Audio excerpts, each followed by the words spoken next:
right. I'm not going to yell yes like I normally do. I've been really under the weather last couple weeks. Actually, this last week I've been really bad shape. But I wanted to come on. I wanted to talk some football. In the comments below, I have my week 8 picks video. A lot of upsets. I didn't do really well last week, but I did pick New England over Buffalo, and 2 weeks ago I picked Jets over Philly. I have several upsets, so I encourage you to check it out. I kept it short. There is going to be no power rankings video. I really want to do something a little more in depth. I really want to kind of give some explanation behind my picks. One Pride sent me something on Instagram. His top his power rankings list. I thought it was a great list. I was a little surprised he had Detroit directly above Baltimore, but I wouldn't have done that. But I get it. I get it. Just because there's a lot of things I disagree. Well, it wasn't a lot, but there's several things I disagreed with. Doesn't mean it's not a great list. Doesn't mean it's not a great list.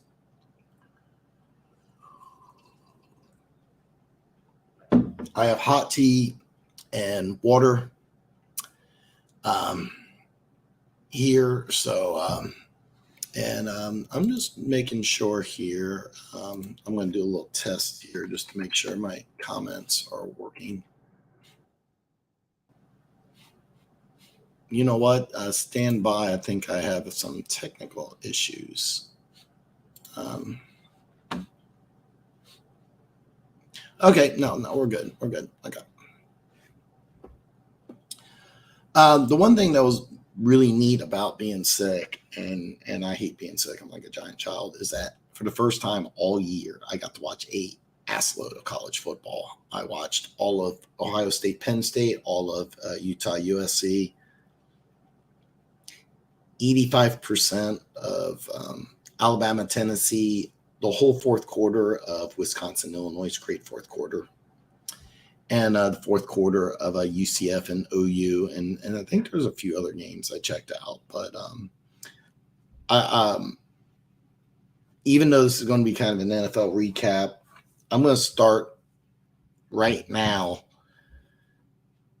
And I really want to hear from some other people, because this is something I'm going to repeat over and over and over and over again as the draft process comes up. I watched Ohio State, Penn State, and undefeated top 10 teams, and big game. And by the way, if you want to tell me Penn State's not a top 10 team, great. I 100% understand. 100% understand.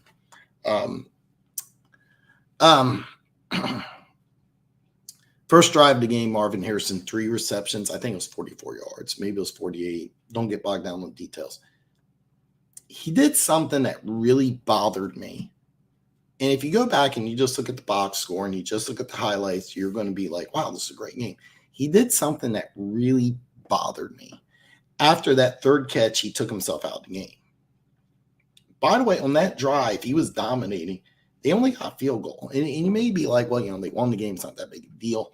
But they only scored 20 points in that game. It's the first drive of the game. And you just, I keep in mind, if you know anything about Marvin Harrison, he was a very unemotional player, which I think benefited him. I think it's something I really wish more players would be stoic instead of every single play they act like they just won the Super Bowl. It drives me nuts, but he just took himself out of the game. It's the first drive of the biggest game of the year, and you just take yourself out. It is just the more and more I watched him, the more and more I saw a player that the game looks like it comes very easy.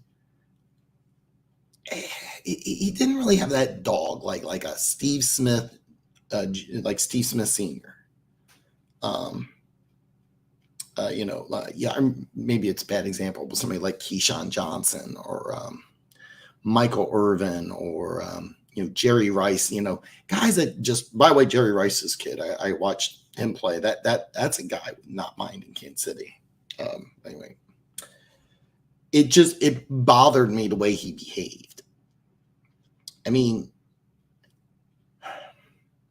it just seems like it just really rubbed me the wrong way. I kind of want to get that off my chest because I'm going to keep repeating this. I'm going to say this probably a couple hundred times before the draft. My buddy George put some money today on Marvin Harrison Jr. being the first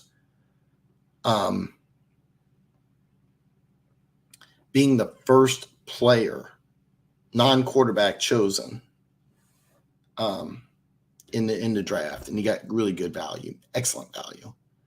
And he put some money down, and that's a great bet. And he'll probably hit that bet, but it really bothered me. Really bothered me.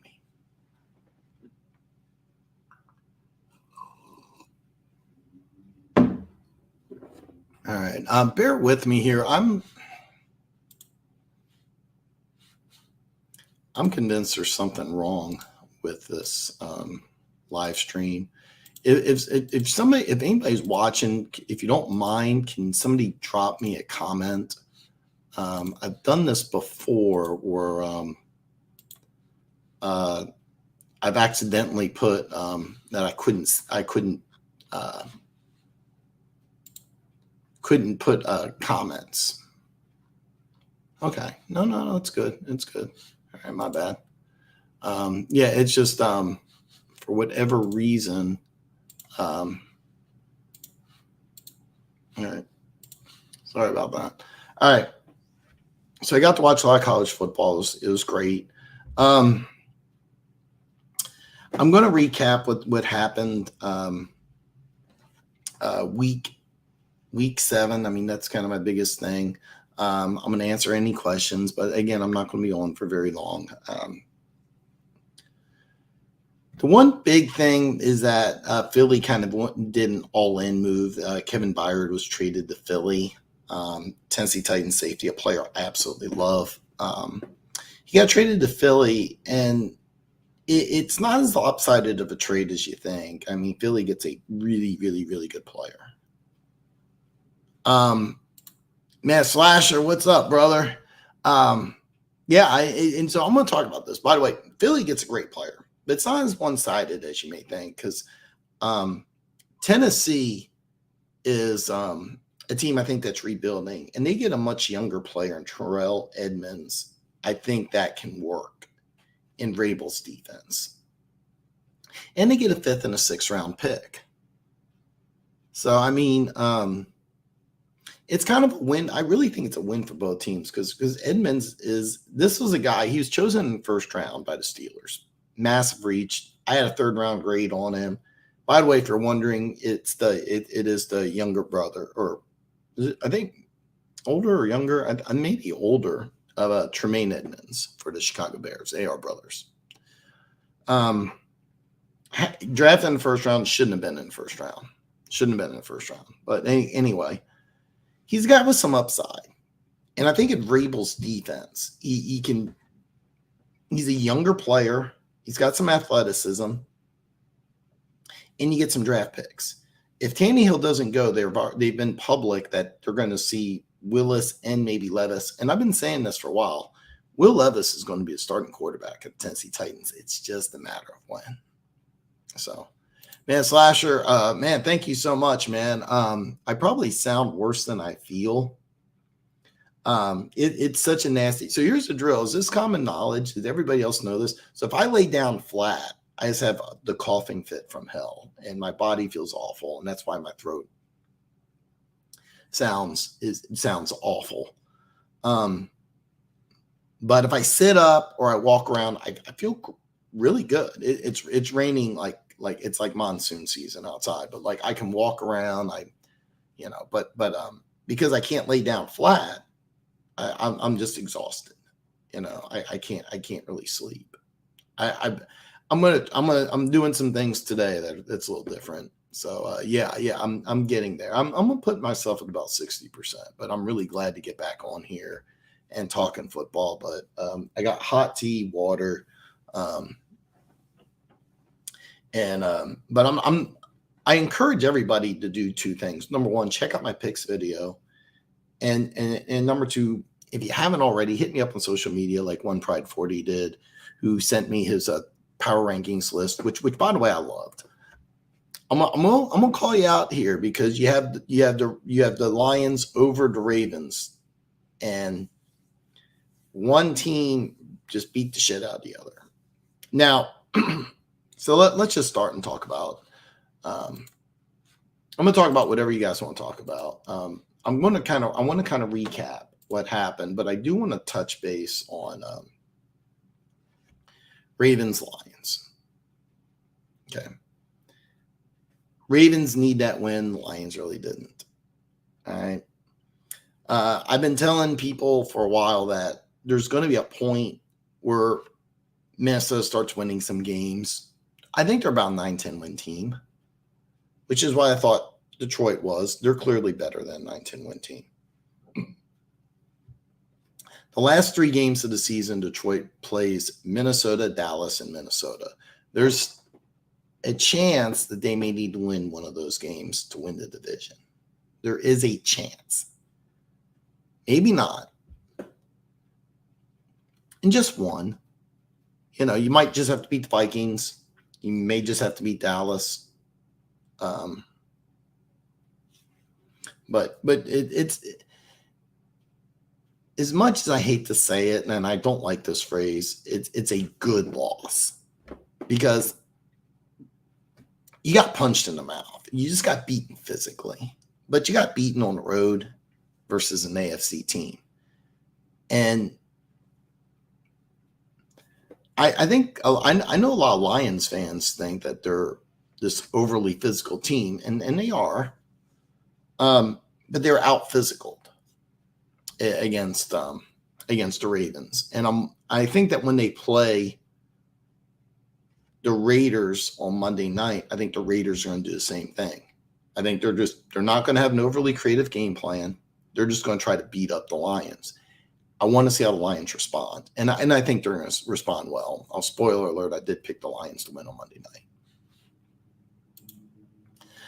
Perry asked, "Hey Dan, how you feeling?" I'm going to say 60%, man. Thanks for the love, brother. I reached out to Pete, by the way. I sent him a few DMs that didn't get responded to, so I sent him a comment. He's on board. It will be November 3rd to Friday, so not this Friday, but next Friday he's coming on. We're going to talk Chiefs Dolphins, which I think is going to be a really, really big game. Perry, you tell me, man, is this common knowledge? Like if you have a really bad chest cold, you can't lay down flat. Did everybody else know this except for me? Like I never knew that. I'm not the brightest guy in the world, but yeah, I probably sound worse. I feel much better than I sound.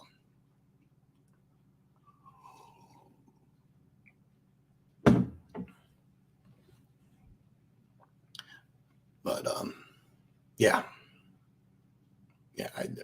I'm not 100%. I'll put myself at 60. If it wasn't like a monsoon outside, I would probably go for a walk outside. Like I feel good enough to like go outside, walk around, but I don't feel like my throat's not in good shape. Took a page out of Taylor Swift's book, and like my buddy called me right before the show, and I'm like, no, I'm not going to talk before the show. And I think it's something I'm going to do going forward is not talk to anybody before the show. Just like, right before, maybe an hour, as long as I can, just not say anything. So little Taylor Swift tweet. Yeah, it was really embarrassing. But as much as I think this is really a good loss for the Lions, and I hate that word. I really hate that word, but this is one of those bulletin board losses that you pin up and you go, are we as good as we think we are? So the Ravens needed that win, and that AFC North is, oh man, that's a lot of fun right now.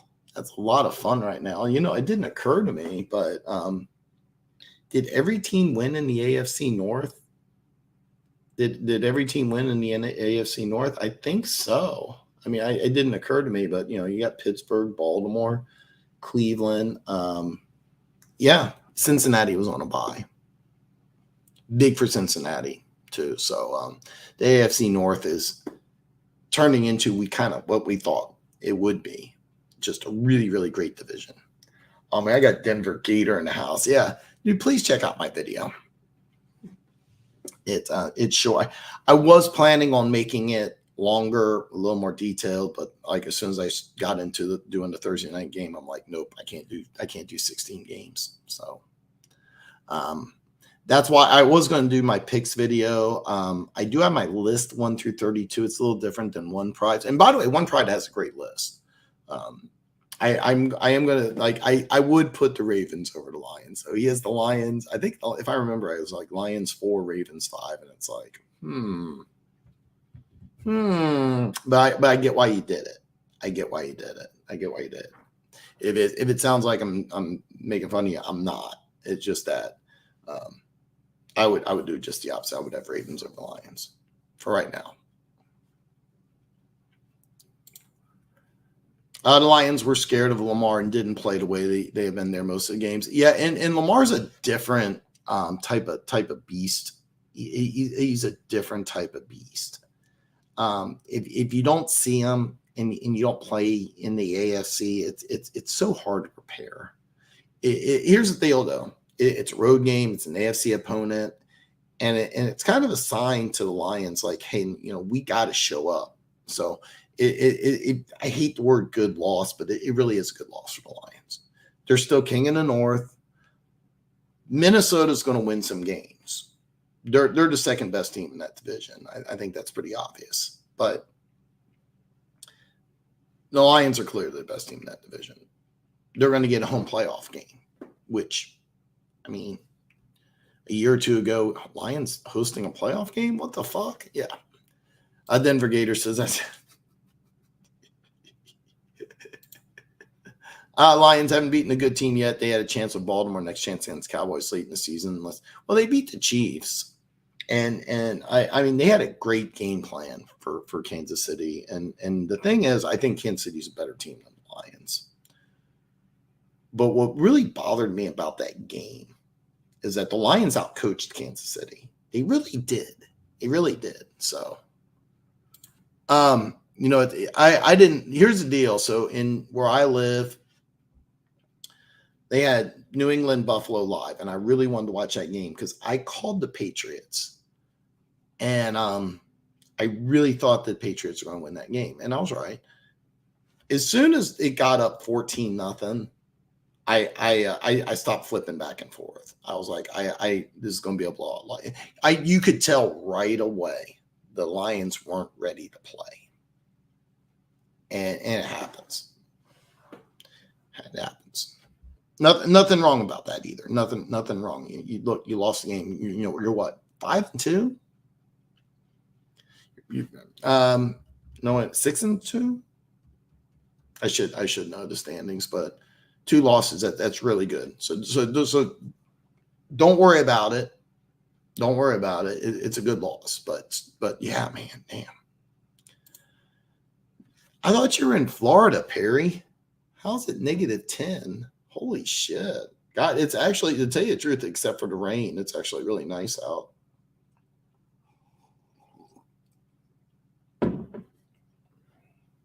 If you didn't catch it, I'm about 10, 15 minutes away from where Justin Ross got arrested, if you didn't hear the news.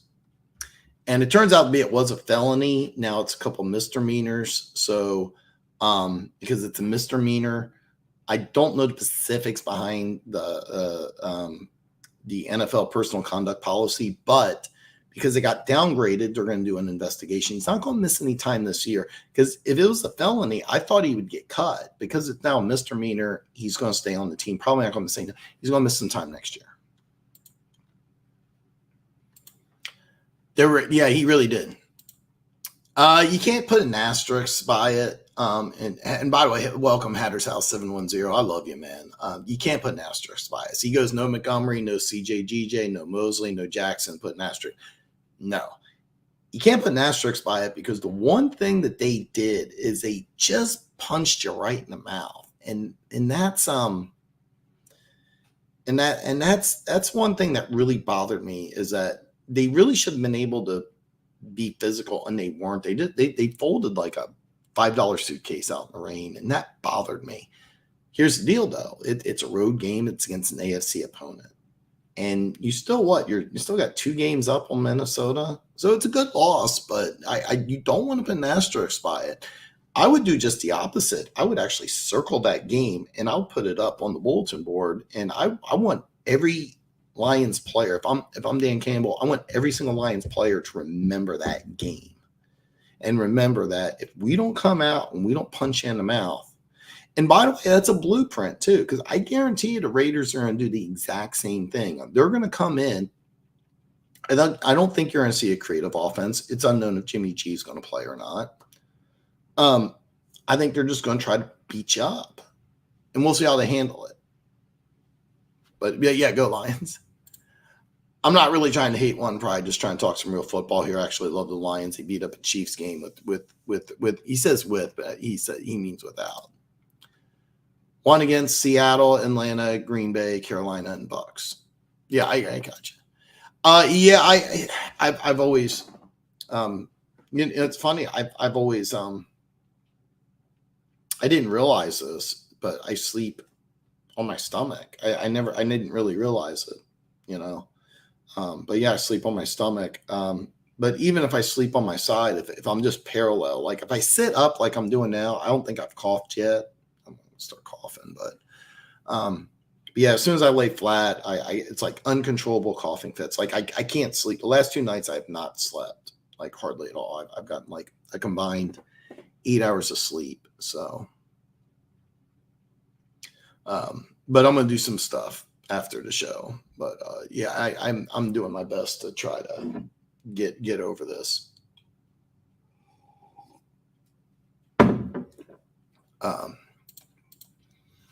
And one pride, the Vikings beat the 49ers. Yeah.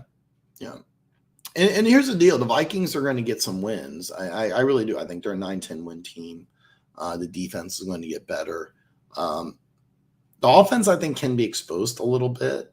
Don't get me wrong. They did a great job against the Niners, but I think there's some holes on the offensive line. Cam Akers, great signing. I think it's something that's going to bite the Rams in the ass. And the Rams could bitch, they just cut their kicker. But yeah. Excuse me. Too many Lions fans panic over a game most people pick us to lose. Yeah, I did. I had Baltimore beating. And that's good. I didn't know you're in Western Canada. I don't know why. I thought you're in Florida. But -10, holy shit. My computer's not really accurate, but it says it's 60. And it was like 80 yesterday. It was really nice. It was 80 in the afternoon, dropped down to like 60 at night. It's like a little mini monsoon outside right now. 49ers had no Debo and CMC on one leg. I think Addison is a complete dog, just gets overshot. And well, Addison was a great pickup by Minnesota. And I was kind of wondering because I gave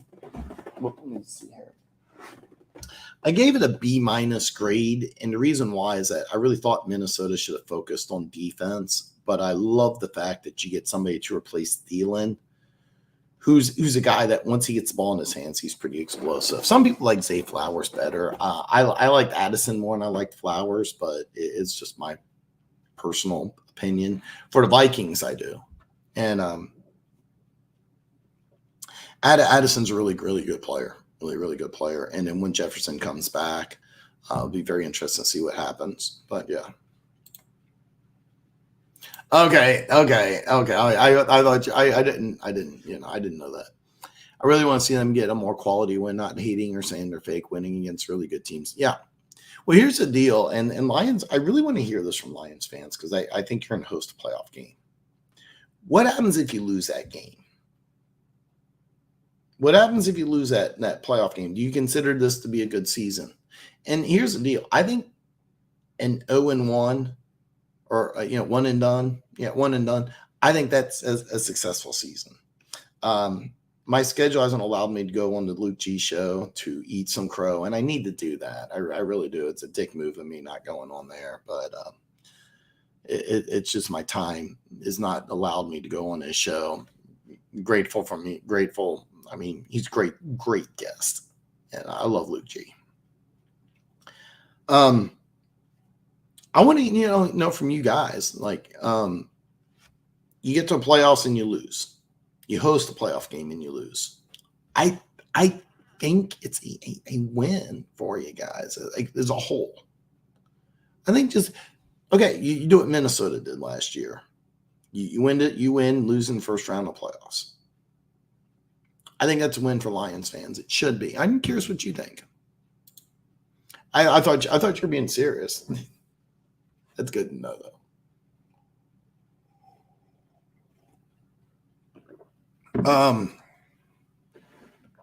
God, my tea went to hot to lukewarm like really fast. Hawk was banged up during the game. Yeah. Well, that's the thing, is that what you have is so here's the deal. The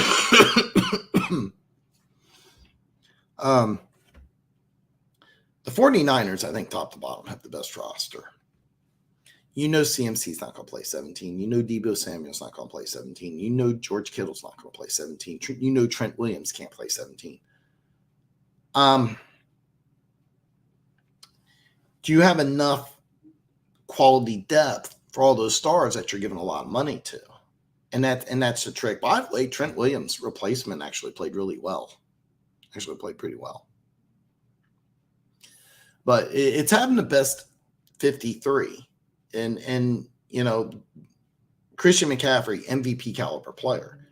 He's not going to play 17 games. And by the way, he's played every game so far. I'm telling you right now, he's going to miss a game or two. So, yeah. They do have a really deep depth chart. Yeah. And here's the deal. That's going to change next year. They're going to lose some players in free agency. It's going to be very interesting to see how they handle it.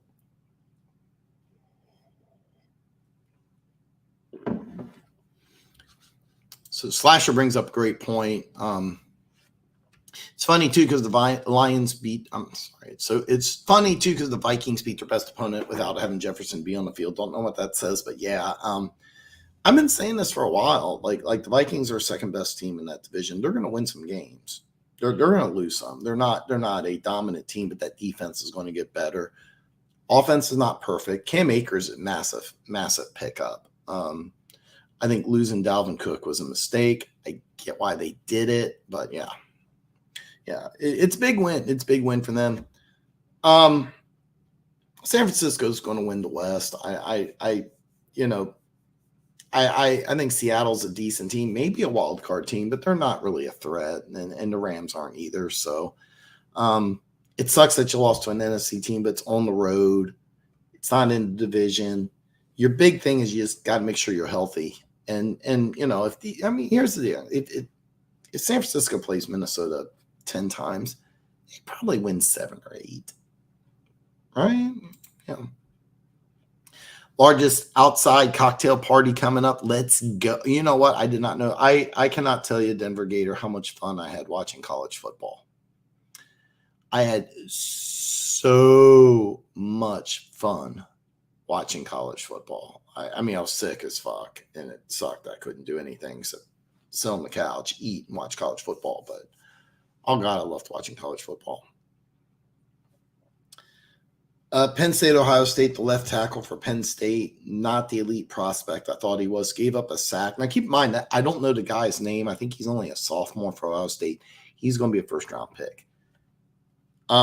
Marvin Harrison taking himself out of the game, it just rubbed me the wrong way.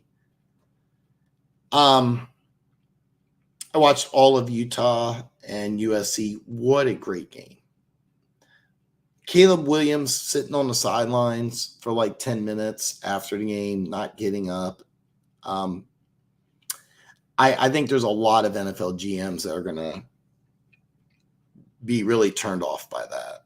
I think there's a lot, the way he conducted himself after that game, I think there's a lot of GMs, because you don't go undefeated in the NFL. I mean, you just don't.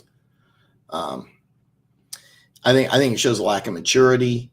I don't think he can. He's not Heisman front runner. I don't think. I haven't watched enough college football to tell you, but a Denver Gator. You're going to hate this, but the best team I watch Ohio State. I watch Penn State. I watch Tennessee. I watched Alabama. I watched Oklahoma. The best team I saw was Alabama. And I think that they're a team that's going to keep winning. I think Alabama is a team that people are really overlooking. And I think that they're a team that, they're well coached. They got tons of talent.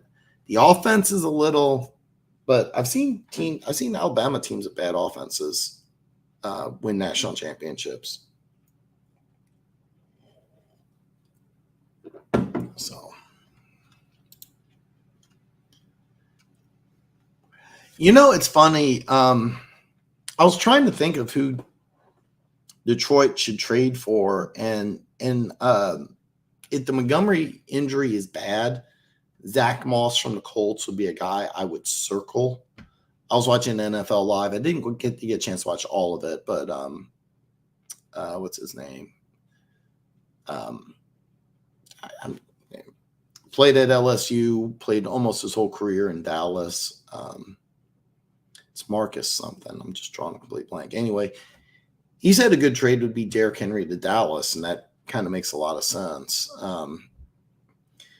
If David Montgomery's injury is something that you're worried about, I know they pulled up a player from the practice squad, but Zach Moss is a guy I really think is not going to stay in Indianapolis with Jonathan Taylor coming back and signing the big contract. So. Yeah, exactly. And by the way, Perry's referring to the Justin Ross thing, and it's a different thing. Dallas's offense is not special at all. Honestly, think they made a mistake moving Cooper. He cost a lot of money, but you can see the regression in their offense. I think you guys can win by a touchdown, one pride. I don't think they should have gotten rid of Kellen Moore. I joked around that when they ran that terrible play in the playoffs, somebody was going to get fired, and it was Kellen Moore. And I'm a little surprised that they're running the ball more, but they really miss Ezekiel Elliott. Don't get me wrong. All right, 33 minutes in, just first name freeze. I can't believe I'm forgetting his name. This is so embarrassing. This is so embarrassing. I really can't think I can't. CD Lamb. I don't think they're using CD Lamb right at all. CD Lamb does not fit this offense. Amari Cooper does. So you're right about that. How they use CD Lamb doesn't make any sense. Yeah, I got orange juice. It's funny. I had vitamin C tablets that I got on sale a long time ago, and I just found them, and I feel so stupid because I should have been taking them from the very beginning. Yeah. I feel so stupid. Yeah, I'm not start it says you're supposed to take my if I don't take Robitussin and I don't eat a lot of cough drops, my appetite's fine. It's just if I take cough drops or it's a food suppressant. So they have number 14, a kid named Bell. I don't know if he's a safety or a linebacker, but I like Dallas's defense quite a bit.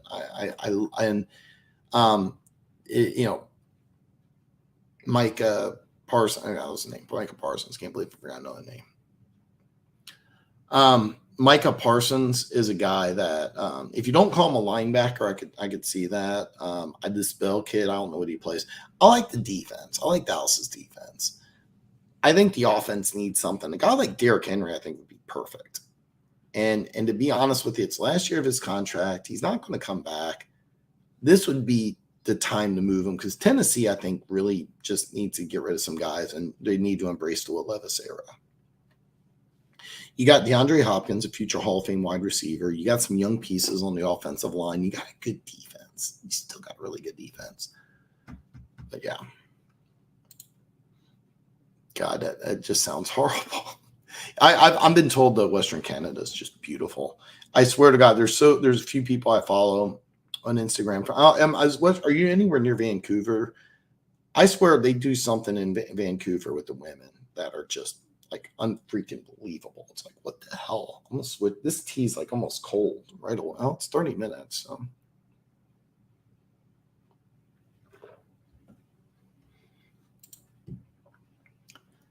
Yeah.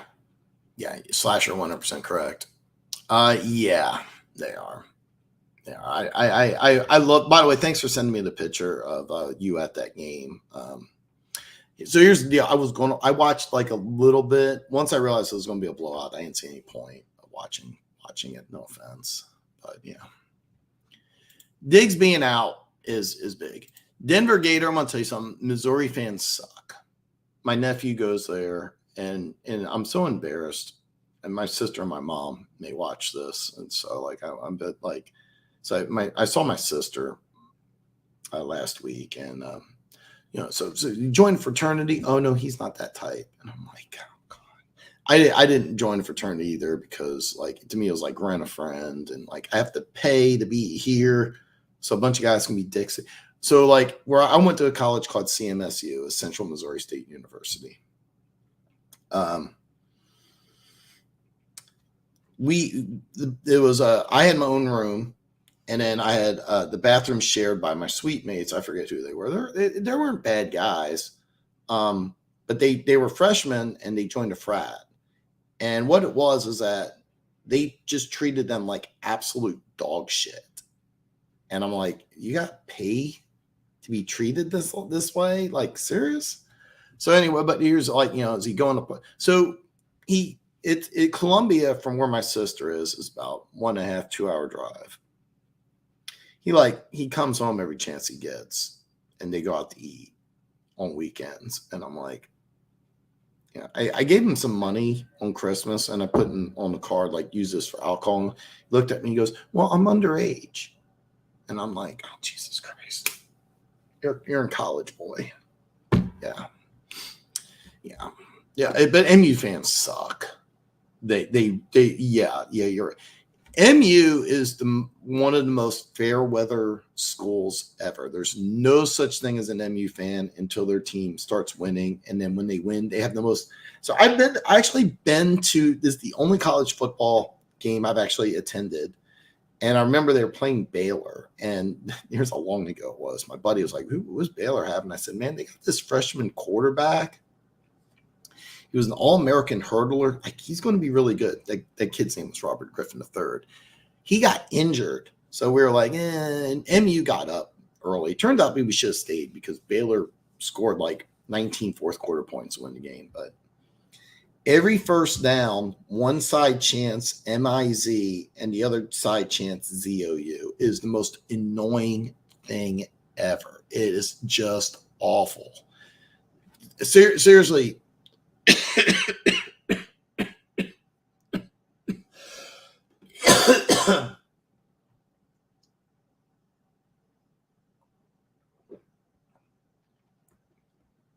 No lie, Denver Gator. I have no idea why the SEC brought them in. They're just awful.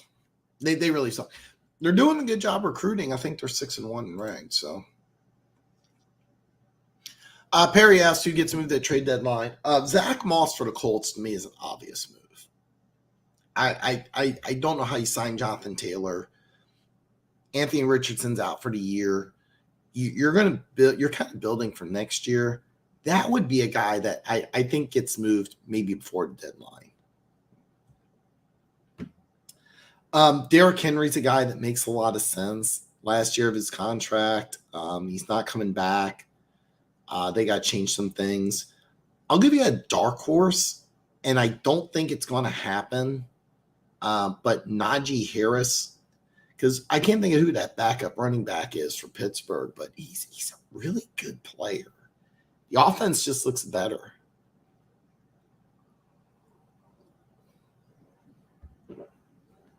But I'm a big Najee Harris fan, and that's like a super dark horse.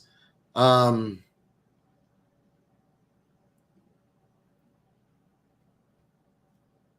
Chasen was just released by the Cardinals. I would look at the Cardinals as a team that may want to move a player.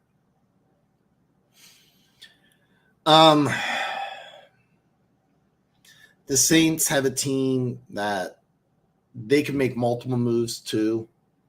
They have an aging defense, and they're extremely over the cap. I could see a team like I could see a couple players from the Saints, especially the Saints defense. Honey Badger would be one. I know they love him, but that's a guy. If you need some secondary help, he can do multiple things.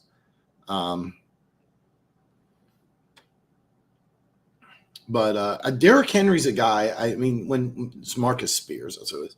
When he said that Derrick Henry to Dallas makes sense, like it really does. Because Dallas needs it. Zach Moss is a guy I think that's going to move. I'd almost bet on it. Derrick Henry's a guy that makes a lot of sense, and I think the Saints defense may just say, "Hey, look, we're here's the deal. Like nobody in that NFC South's really any good, okay? But the Saints have to eat a lot of cap next year. I think I saw something crazy. They're like 80 something over the cap for next year. It's insane. And by the way, I'm a huge Honey Badger fan, so it'll be interesting. I didn't see Roquan Smith getting moved. Keith Byard's a guy I didn't see, but I think that was a good trade for both teams. I really do. But since Tennessee made that move, it makes sense for them to move Derrick Henry because you may be able to get some good value for him. So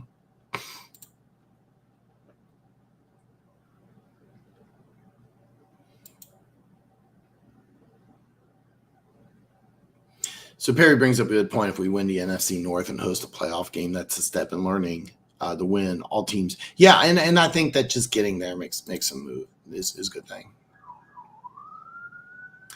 I think Philly does have the Niners as second. Yeah, and that was, it's kind of interesting because even though they lost to the Vikings, you still have them as the second best team. By the way, yeah, there's a bunch of sirens going off in the background. Yeah, it's actually funny. One thing that, hopefully you don't mind me saying this, one thing me and One Pride do agree upon is that Philly's probably the best team in football. The thing is, though, is that the NFL, it's often with matchups, and Kansas City matches up really good against Philly. And they're going to play each other in a couple of weeks. So I really don't. So One Pride says, Perry, I think we trade as well. I don't see the Lions making a move. I really don't. The only things I would say is that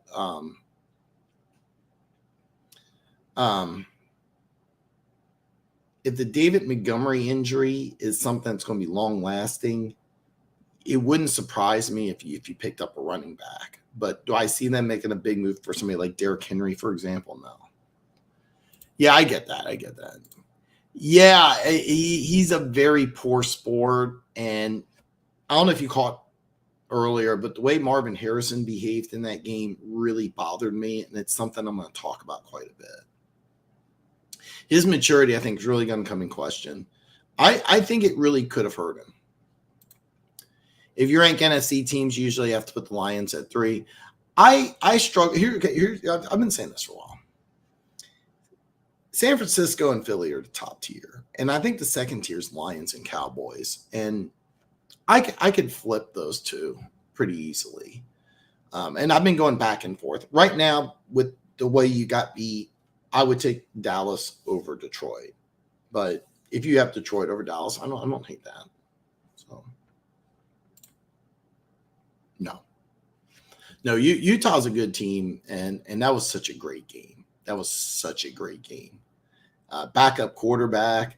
The fourth quarter of Wisconsin, Illinois was really, really good. If you didn't catch that, so Brett Bielema, who got fired from Wisconsin, he's replaced by I can't think of his name, but he was the coach at University of Cincinnati.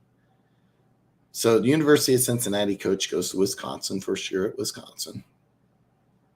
The Wisconsin coach got fired, takes over at Illinois, and it's the homecoming game.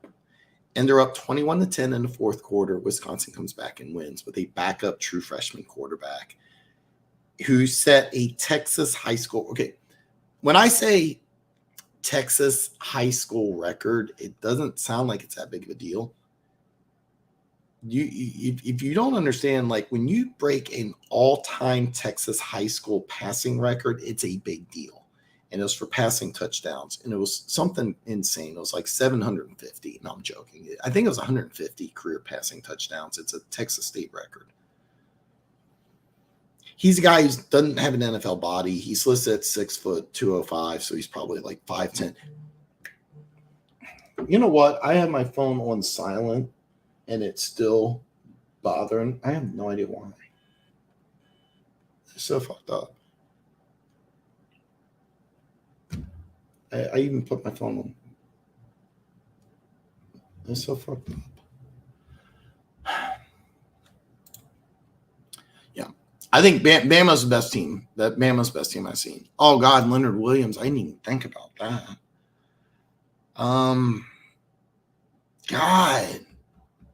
God, I didn't think of that. That's actually not a bad move.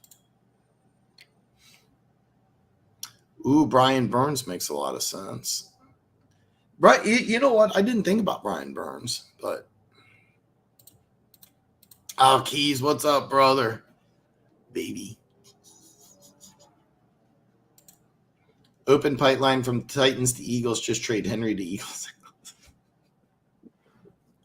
You know, it's really not a bad trade for both teams. So it's really not a bad trade for both teams.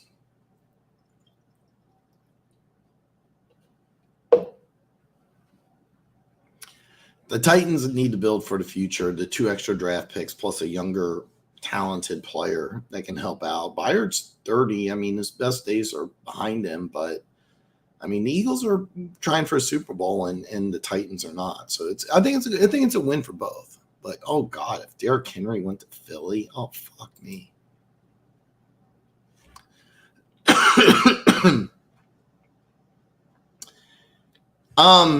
I can tell you this. I think Vrabel would quit if they got rid of Simmons. They love Simmons. They just gave him a huge amount of money. So I don't think Simmons is a guy. But you're right, though. The Titans may be having a fire sale. And Harold Landry's another guy. Yeah. This is awesome. By the way, just look, my throat's bothering me. I may not read every comment. It's just I'm just struggling. I'm just struggling. So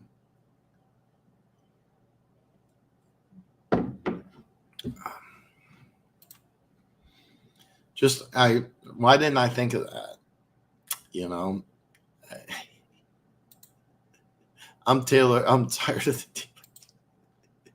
You know what? It's actually funny. I didn't do the Chiefs game, but I did keep track. They only showed her 5 times, and I look. I mean, to be honest with you, I don't. I guess I'm the only person that doesn't get that wants to like doesn't hate this. So Dak may need a great running back to get back to form. Seriously, Derrick Henry in Dallas makes a lot of sense. CEH, Sky Moore, and a pick for Henry and D. Oh God, I would love that. I actually really would love that.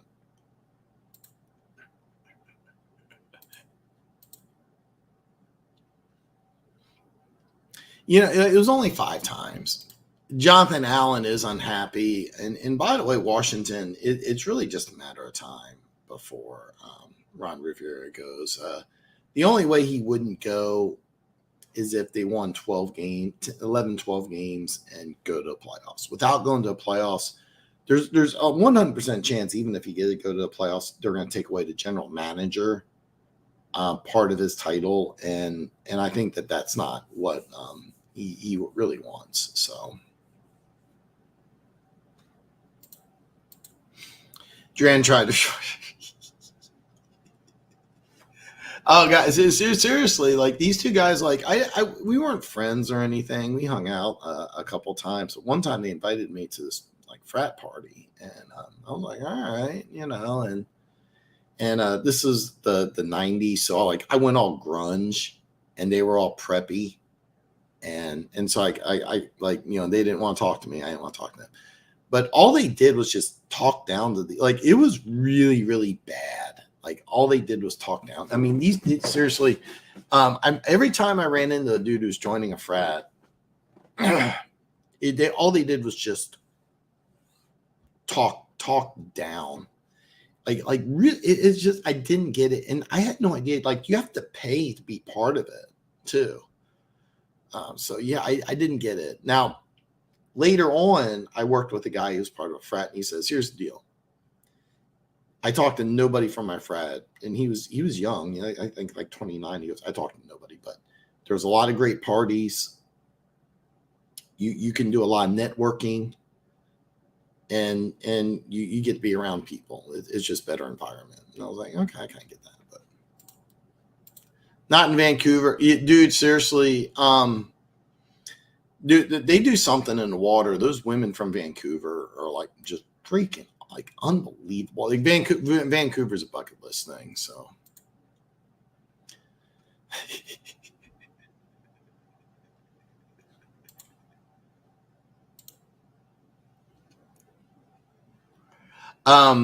I just don't see it, man. Here's the deal. I mean, like you kind of built your team up through the draft. I really kind of like your roster, and you got a lot of young developing talent.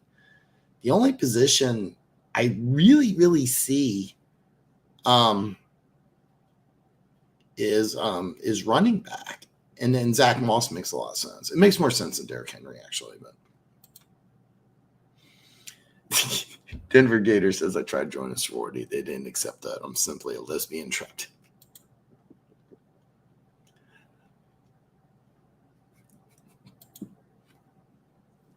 No, they signed Roquan to a big move, but Patrick Queen's a possibility. But I don't think the Ravens are sellers.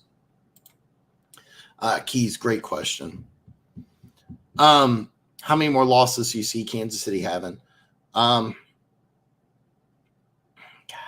feel like such a homer. 2 losses. I think Cincinnati late in the season could be a loss. I really do, and it could be a variety of things because they play week 17, and it could be Chiefs could just be resting up. There's some tough games, but all the tough games are really at home. The very last game of the season, I think it's hosting the Raiders. It's hosting the Raiders. I'm doing this off the top of my head, so if I'm wrong, I'm wrong, but I could see that too. It seriously would not surprise me if Kansas City wins every single one of their games. Miami and Frankfurt's are going to be a fun game. I got Pete, Dolphins, a YouTuber, who's going to join me next Friday. We're going to talk Dolphins, Chiefs. So Dolphins is 1. All right. Somebody responded to my picks video, which I hope everybody checks out, that this is the game Denver breaks the streak. Could happen. All streaks come to an end. Detroit proved that week 1. But honestly, I think 2. I think 2, and the number 1 is Cincinnati, even though it's at Arrowhead. Cincinnati has a bye, and Cincinnati stays healthy. Like this is the time where I think Cincinnati over the next couple of weeks turns into like the best team in the AFC. So right now, Kansas City is. You can argue Miami, but Miami that could be a loss too. But yeah, I like Kansas City to be 14-3 off the top of my head. It's all about injuries. We lost Nick Bolton, so that Drew Tranquil signing's just genius. So CEH Alliance for a couple first. Actually, to tell you the truth, I could really see the Chiefs moving CEH and then trying to pick somebody up or promote from the practice squad, because we had P. Ryan, who looked really, really good, and that rookie free agent from Tulsa looked really, really good. So yeah. Yeah, we both have Philly at 1. By the way, that's my current power rankings is Philly. Philly is 1, but I have Kansas City at 2. And then the reason why is San Francisco is getting beat up. San Francisco's number 1 when they're healthy, but with no Trent Williams, no Deebo Samuel, Christian McCaffrey banged up. Yeah, I'd drop San Francisco down a little bit. It's going to be a great game. Yeah, that's how I've been seeing it for a while. I think tier 1 is San Francisco and Philly easily. If you want to tell me Seattle belongs there, I don't, but I understand.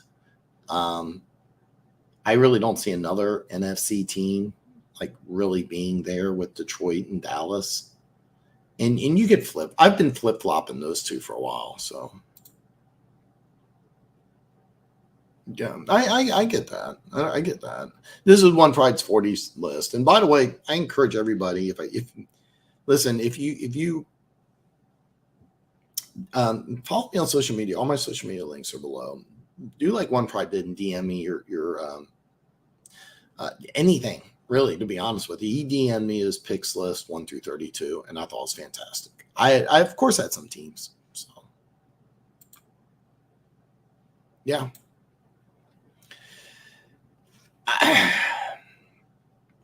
I really think that Detroit got so up for the Chiefs that they just couldn't get up again. And Seattle's a weird team, man. I don't think that they're on. By the way, I think that that's going to be a playoff game, Detroit and Seattle. And that's going to be fun. It's going to be a lot of fun. And I think this is because here's the all those AFC North teams are really, really good. I think Cincinnati, if they stay healthy, they become the kings of the. I just think that all they have to do is stay healthy. The defense is turning around. Burrow's banged up. If it's just a strain and all he needed was a week off and he's 100%, so the offense is going to get on track. The defense is going to be really good. Yeah. But at AFC North, all 3 of those teams won. Baltimore is looking really good. Pittsburgh's a team that people are talking about firing Tomlin. Was he do wins 3 straight? J.J. Watt playing like defensive player of the year. The rest of the defense is looking really good. The offense. Cleveland wins on the road against the Colts with a backup quarterback for most of the game. Myles Garrett had a phenomenal game. So so he's going to go high, but I'm going to keep saying this. The way he took himself out of the game really bothers me. It really, really, really bothers me. And I'm going to repeat it. And I know it's a different time where players rotate in all the time, but he took himself out. And all I know is he did the head tap. He looked over the sideline, he did the head tap, and it's the first drive of the fucking game. You're dominating in the biggest game of the year against a undefeated top 10 team in your division. You need to win this game. And it just rubbed me the wrong way. It just like, is that the type of attitude now keep in mind Marvin Harrison was the type of guy who looked like disinterested and just balled out. And I love the stoicism and like Marvin Harrison's such a good receiver. But the way it bothered it really, I was like, how do you do this? It's the biggest game in the year. It's the first drive of the fucking game. First drive of the game. Yeah, he had if I remember, it was 3 catches, 44 yards. He ended up with like 12 catches, 180 some yards and a touchdown. They won 20-12.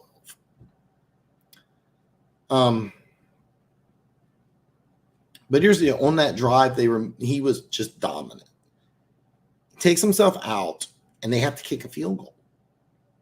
And that game was 6-3 for a long time. If Penn State had any kind of by the way, Keys, Penn State looked like Iowa. Exactly. Like the defense was good. Like you could tell they could do a few things on offense, but they didn't. They just like it was just. it just bothered me because if he's going to come into the NFL with that type of attitude, like I think that he's not going to have the near amount of success that he had at Ohio State. Yeah, Seattle. Yeah, I don't. I know he's saying Seattle. I don't. Absolutely. I am too. I am too. I don't think they do, and I don't think Philly makes a big move, but absolutely. I seriously, it would not.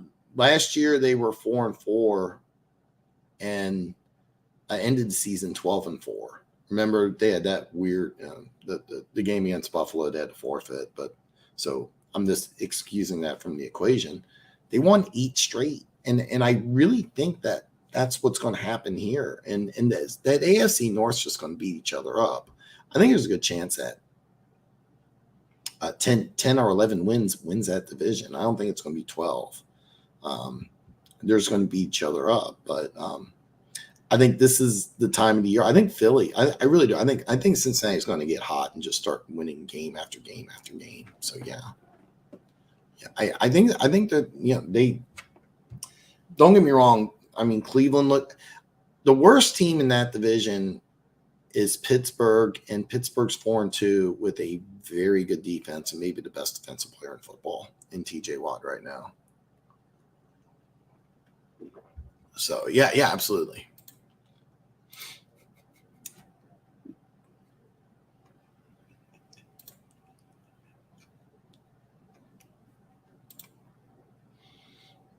No.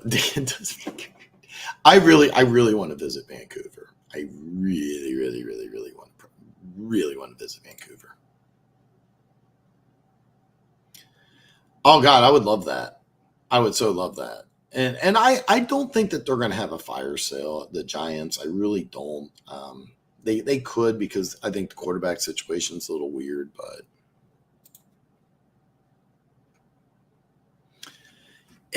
it's going to be a fun game. The one thing about Miami is that when they play weaker opponents, they just destroy them. But the one thing about the Miami offense is that I've been watching it.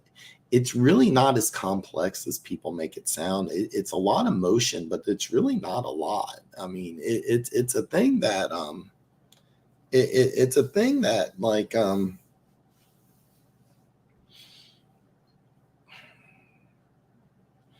it's not as complex as it looks. It's funny because he comes from that Shanahan tree, believe it or not. So it's basically if you watch 49ers offense and watch the Miami offense, it's basically the same thing.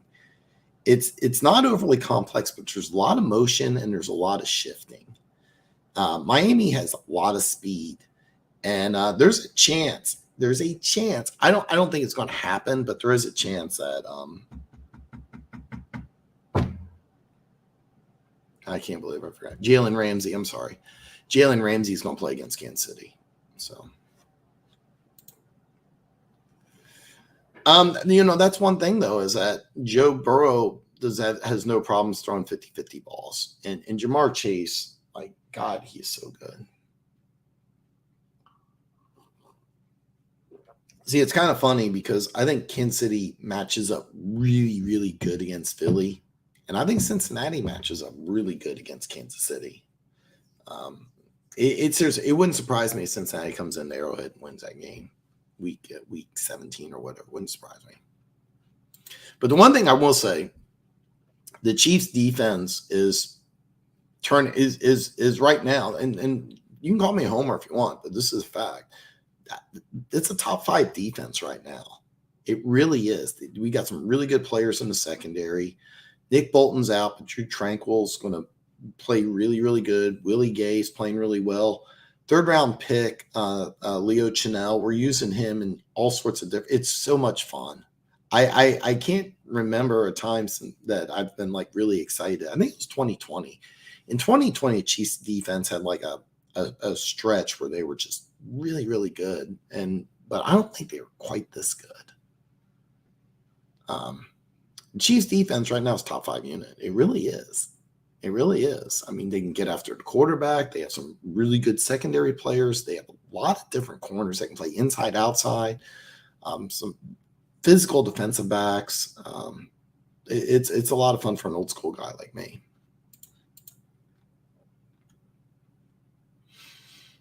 You should. Fun fact. Not so much fun for one of the worst losses in Chiefs playoff history was Bayard, and a lot of people thought that he took a cheap shot. I don't think it was.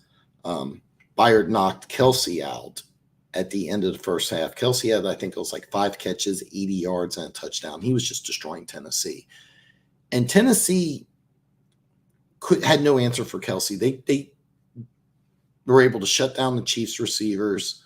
Alex Smith wasn't going to beat him, but Travis Kelsey was unstoppable. Kevin Byard knocks him out, and he got called for a 15-yard helmet-to-helmet personal foul. 21-0 at half. Tennessee went. That's the game where Marcus Mariota completed the pass to each other. Yeah, Kevin Byard knocked out Kelsey. Yeah. But yeah, you should. But it's a short-term thing because Edmonds was a free agent pickup. Now, you may just like he's not our guy. And that could be true. I think Vrabel can do something with Edmonds, and you're also giving up now a 5th and a 6th doesn't sound like a lot, but it's a 1-for-3 deal, which is a big benefit for the Titans. You probably don't need those picks. You've done a good job in the draft, so you know giving up 5th and 6th doesn't mean that much. But it's a good win. It's a good move for Tennessee.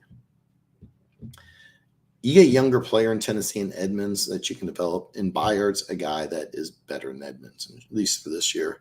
And by the way, I would love if you're Philly, like that's a guy you kind of want to stay around for the next couple of years. But he's 30. I mean, you know, his best years are behind him. I've been flip-flopping those two teams, Keys. I've been really flip-flopping them. And I did one. I do it every week. I just haven't made the video because I really want to go into some detail. I had Dallas, then I had Detroit, now I have Dallas again. And the thing is, I think that there are two teams that are going to be fun because like the Dallas defensive line against the Detroit offensive line is going to be pretty good. I'm kind of curious what Detroit's secondary is going to look like against a Dallas secondary that has talent. I think they're just not being utilized right. I know Jerry Jones said they're not going to make a move, but it makes a lot of sense for Derrick Henry to end up in Dallas. Yeah, and by the way, he did have Kansas City at 3, and I didn't give him enough credit for that. He has Kansas City over Detroit. But I would have Kansas City over San Francisco just because San Francisco lost. But One Pride's 40s list is fantastic.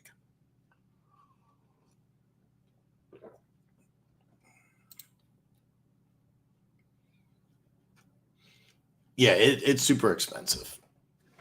Yeah, I would never live there, but it's super expensive. Yeah, I think that after those 4 teams in the NFC, I think it's a hodgepodge. I mean, whoever wins the NFC South, I don't think that they're as good as whoever loses. It's probably going to be Dallas. It could be Philly, but it's probably going to be Dallas who plays the winner of the NFC South. And it wouldn't surprise me if they just beat them by a couple touchdowns. It really wouldn't surprise me at all. Seattle, I think Seattle could play Detroit in the playoffs. That's a good team. So, no, I'm not either, Keys, and this is a great observation. So, Kevin Stefanski, the reason why he was hired is that they really thought that he would get the most out of Baker Mayfield because what he does is he has a heavy run offense with lots of bootlegs, lots of gimme throws.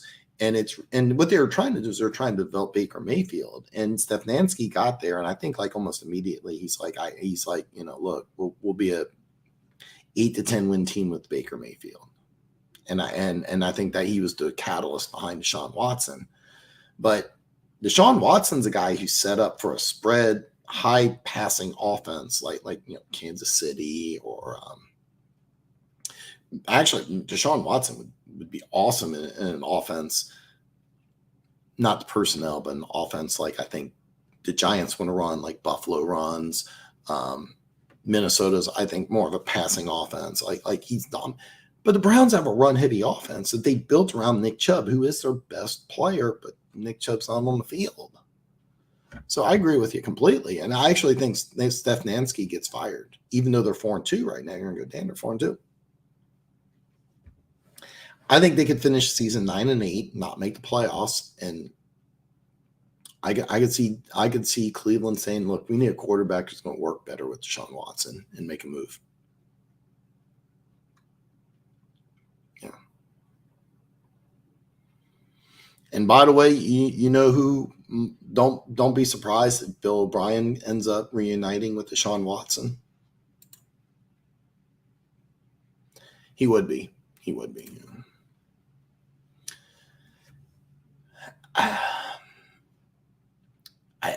They're a team that always gets banged up. I mean, if they, yeah.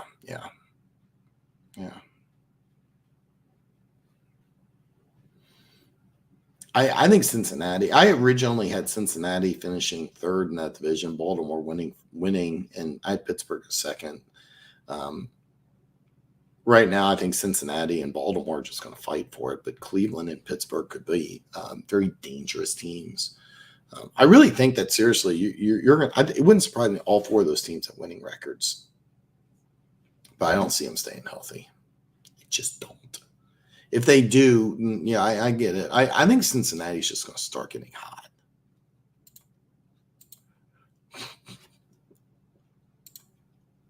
Yeah. His list is actually really good. Really, really, really good.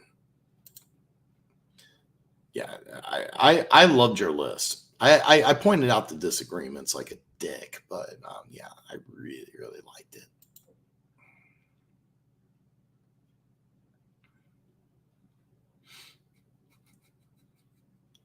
See, I that's the thing. I don't think Lamar's going to play 17. Andrews might. I think OBJ goes down. I don't know about Zay Flowers. And then I can't Rashad Bateman and Zay Flowers, like, what are they going to do? Bateman can never stay healthy, but like Baltimore's a team, like, wave the magic wand, boom, you're healthy. Like, NFL, watch out. Like they could be the best team in football. So Eagles, Chiefs, Dolphins, 49ers, Ravens. Actually, I really like it. I would drop.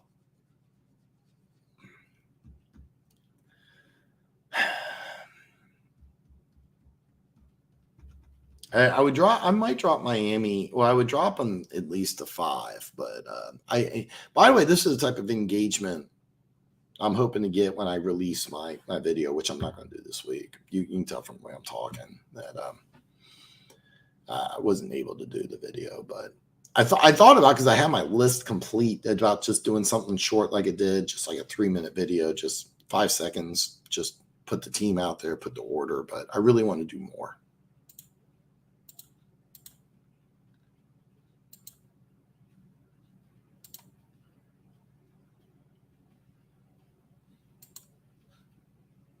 That's what I was. Yeah, I would probably put. I don't know if I would put Detroit over Miami. That's a good one though.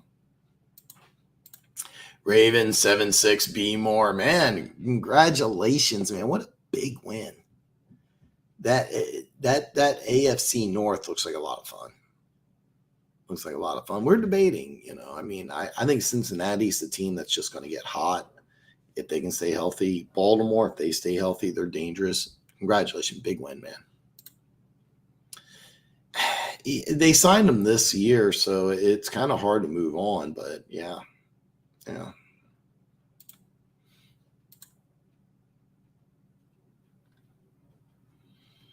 Well, so what they did is that 2 years ago they drafted Daxton, or Dax. I've heard it Daxton Hill, out of Michigan, and he played corner, he played safety, and last year against the Chiefs, he actually played corner, and he played pretty well. He's the guy who's replacing Bates, and he's doing a pretty good job. He's not the same guy as Bates. He's really not, but they got some decent replacements.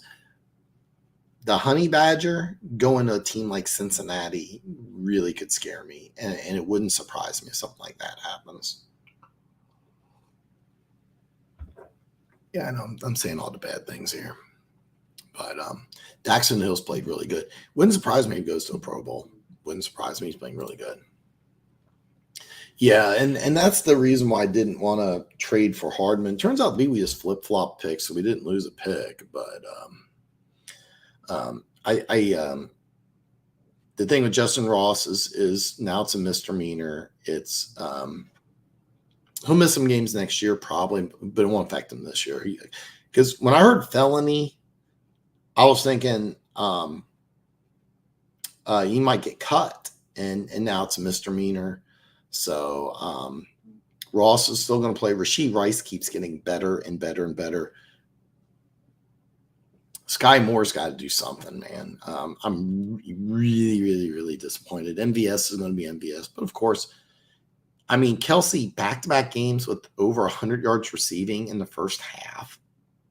I mean, I'm looking at these last couple games, and I'm like, I hate to say this, but I mean, he's easily the best tight end in football. But like this might be the best back-to-back 100-yard first halves. I mean, who the fuck does that at tight end? I mean, he's just playing on such a crazy high level.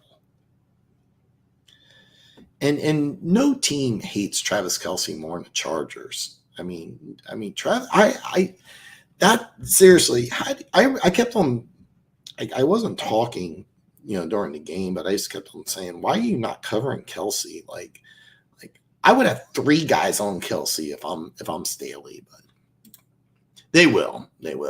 But Baltimore has an excellent blueprint, and I think it's something the Raiders are going to do on Monday night. So it's going to be a fun Monday night game. It's going to be Raiders at Detroit on Monday night next week or this week. Yeah, it's going to be a really good game. Adding Amani, who was everything. Yeah. I still want Frank Clark, but I don't know if you saw this. I didn't send it to you. Mike Pennell was just signed. That's I think a great signing by the Chiefs. Doesn't mean anything to you, but played high school football about 20 minutes that way. A place called Grandview, Missouri. So local kid. Mike Pennell's. I loved Mike Pennell. So big signing for me. Not Pro Bowl type player, but a big physical guy. And by the way, a guy that he left Kansas City to go to Chicago because he's more of a 3-4 type of guy.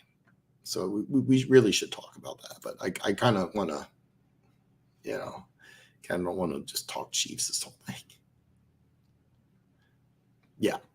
See, I could see that. I seriously could see Kansas City playing backups the final 2 weeks of the season. I really could. And I know it sounds, but here's the deal. We played Denver. We're going to beat Denver. It's in Mile High, and all streaks come to an end. We get Miami in Frankfurt. That's going to be a good game. Then we get a bye. After the bye, Monday night at Arrowhead against the Eagles. Mark that one on your calendar. I mean, what a great game. If we win that one, we played Buffalo at Arrowhead, and that's going to be a tough one. But it's at Arrowhead. And Buffalo's falling apart, too. I mean, just a lot of injuries. And they're a team that I don't know. They're a team that may need to make a move. So I like the Pennell pick because Pennell's kind of exactly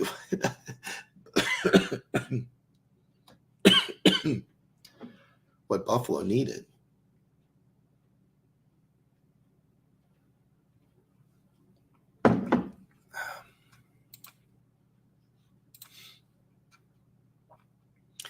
It was really it was so embarrassing. I didn't get that at all.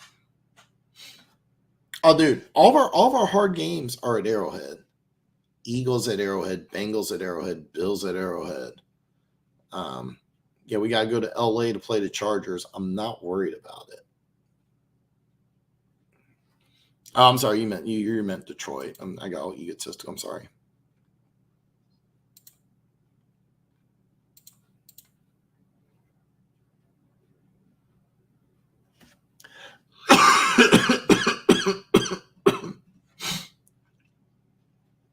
Yeah, and what it is they got a fifth and a sixth and a player. So it's three players for the price of one who's over 30, and his career's going downhill. Not much.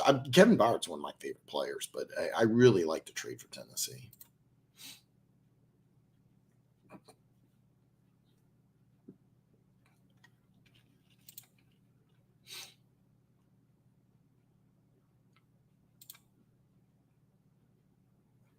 Oh God, yeah. Seriously, the Chargers top to bottom might have the best talent in the NFL. I mean, Herbert's got so many weapons, and that defense has talent galore. And it's just seriously, Travis Kelce, like it was embarrassing. I had no idea what they were doing.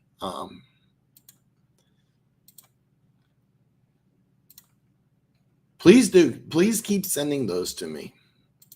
He did. No, he signed a big deal. He signed a big deal. Yeah. Yeah, the Browns defense is solid. Here's the issue with the with the Browns.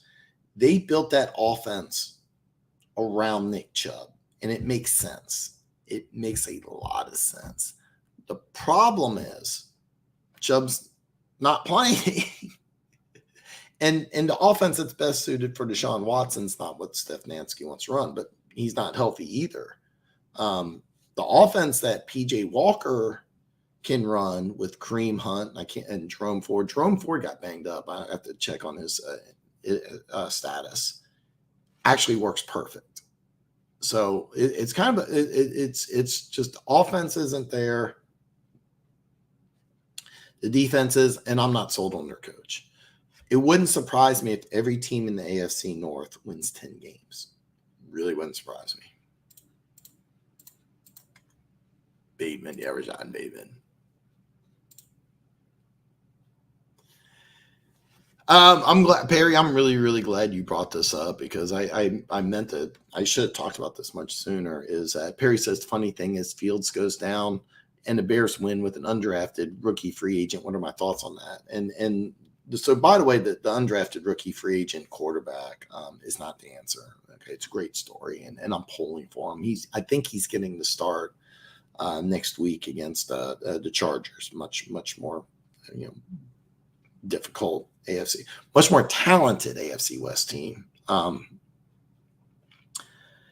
I'm pulling for him. I mean, who doesn't love stories like this? I mean, he's not the guy. I mean, I think to be honest, though, the biggest thing that is that I've been saying for a while, Eberflus is going to get fired. Eberflus is going to get fired. Eberflus is going to get fired. But who picked Justin Fields? It's the general manager. And then at number 9, you trade with the Eagles, so they get Jordan Carter, Jalen Carter, I'm sorry. It looks like he's going to be just a dominant force. And you get a pretty good right tackle. Like, I'm almost thinking now, Eberflus stays and you move on from the general manager. And then you get a new general manager, and then what you got to do is that you got to get a quarterback. I think this speaks volumes that you don't have the right guy under center. And trust me, they're not going to pick up Caleb Williams.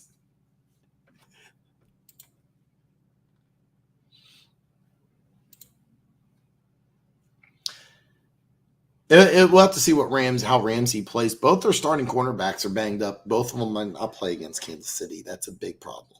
That's going to be a fun game in a couple of weeks. Kansas City, Miami in Frankfurt. It'll be 8:30 my time. If you're at East Coast, I think 9:30. So, Ravens 7-6 B Moore says we stay healthy. We're very dangerous, especially if Lamar play. Oh yeah. By the way, Lamar had maybe the best game all year. I was going to say in his career, but probably not in his career. But what a great game! Here's the deal. I was really looking forward to that game. Once he got up to 14-0, I didn't need to see any more. I knew it was going to happen. So, you guys gotta stay healthy, and you haven't been able to do that. But yeah, you have such a good team. I think it's going to be a Baltimore-Cincinnati battle, but if Cincinnati's 100% healthy and their defense is going to kind of rise up to the occasion, it's going to be very interesting. But don't get too high on this win. I mean, this is more of Detroit just kind of falling apart, but you guys out physical the very physical team, so that's a big win for you guys. But I hate using the word, but it is a good loss for the Lions, really good loss, and it's something that I would circle and remind yourself. And it's a blueprint too, because I 100% believe that the Raiders are going to do the same thing. They're going to just try to out physical the Lions, see if it works. Dan, if the Dolphins if the Dolphins sex sounds heal Aaron Rodgers and he gets back before Christmas, can the Jets still make the playoffs? Absolutely. They just beat Philly. They had a bye this week, and hopefully Zach Wilson just didn't go on vacation. He didn't do anything, and he just hunkered down on that playbook. Brees Hall stays healthy. Me and you both love the guy. Dalvin Cook's a good player. They didn't lose anything by getting rid of Hardman. They lost nothing. So and that defense is so good. So you know what, with or without Rodgers, I think the Jets are a playoff caliber team. I really, really believe that. Now, can they win that division? Maybe. Buffalo's falling apart. I know New England won, but I mean, that offense is so painful to watch. Let's see what Miami does against Kansas City. But I mean, it's seriously at this point, because I think Buffalo's just falling apart. I wouldn't be surprised if the Jets win that division with Zach Wilson. And then you get Aaron Rodgers, who may be healthy for the playoffs. If he gets back before Christmas, I don't know. I really don't know. But I think with Zach Wilson, they may have enough to win the AFC East. They may have enough to win the AFC East. So.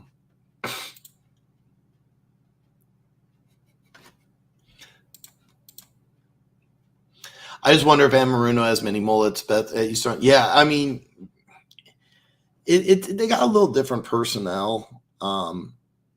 They lost some players, obviously, but Dax Hill really looked good.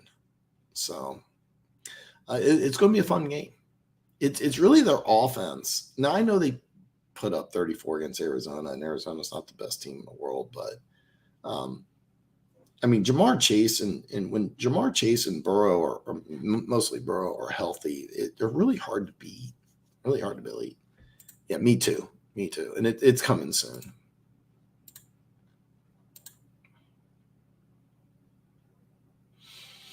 That's a possibility. The Jets defense is amazing. And Brees Hall, oh God, if he stays healthy, he's a monster. So I agree, man. I mean, he's the guy. I think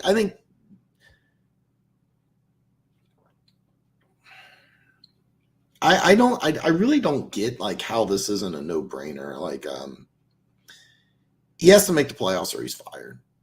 And to be honest with you, I'm kind of curious who the Chargers would want to bring in. Ben Johnson make a lot of sense from Detroit, offensive coordinator. I mean, you're going to go with an offensive guy. I'm just questioning who. Ben Johnson makes a lot of sense. Eric Bieniemy, maybe. It'll be interesting, but yeah. I mean, he's just not a good coach. I mean, I think I've been. There's so much talent on that Chargers team with Andy Reid and his coaching staff would win 15 games. That team's so good.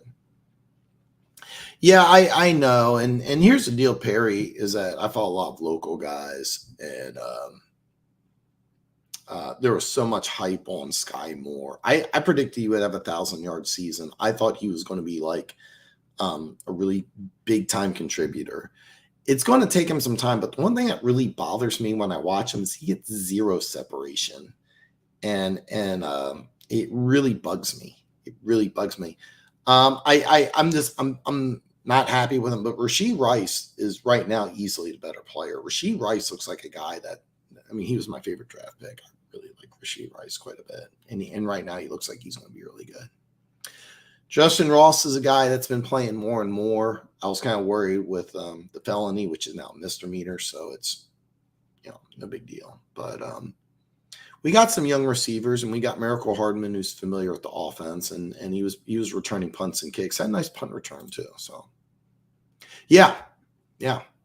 He was number 64. I don't know what number he has now, but yeah, he's a 3-4 guy. And yeah. Chiefs just, I think it was today. I should have sent you the link. I'm sorry.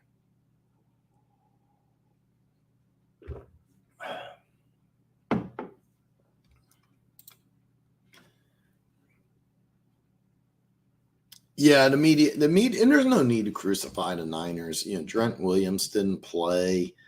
CMC's banged up. Deebo Samuel didn't play. I think when fully healthy, they're the best team in football, but and they're going to win that division. So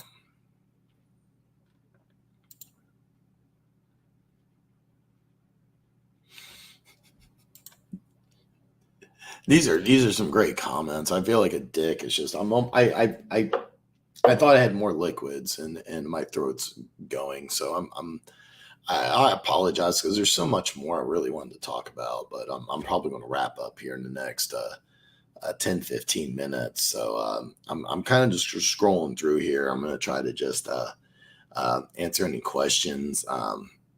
I would love to read all of these because these are some really, really great comments. I encourage you, in the description below is my week 8 picks video. I would love for all you guys to follow me on social media. I hardly ever post anything personal, but if you want to share stuff that's not football related, One Pride sent me a lot of really cool stuff. James, I think I saw it in the chat earlier today. I haven't seen it in a little bit. He sent me a lot of cool stuff. Most of it's football, but you can send me some other stuff. Keith sent me some really great stuff earlier today. Yeah. So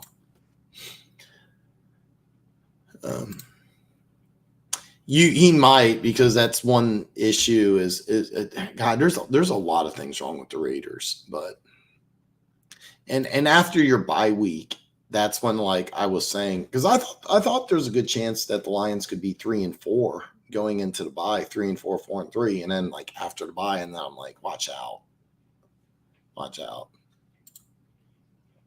It's my belief that you definitely need a legit dude, a quarterback in the NFL. Like, honestly, Kansas City beating the number 1 O&D and the MVP runner-up last year is scary for me. Yeah, it is.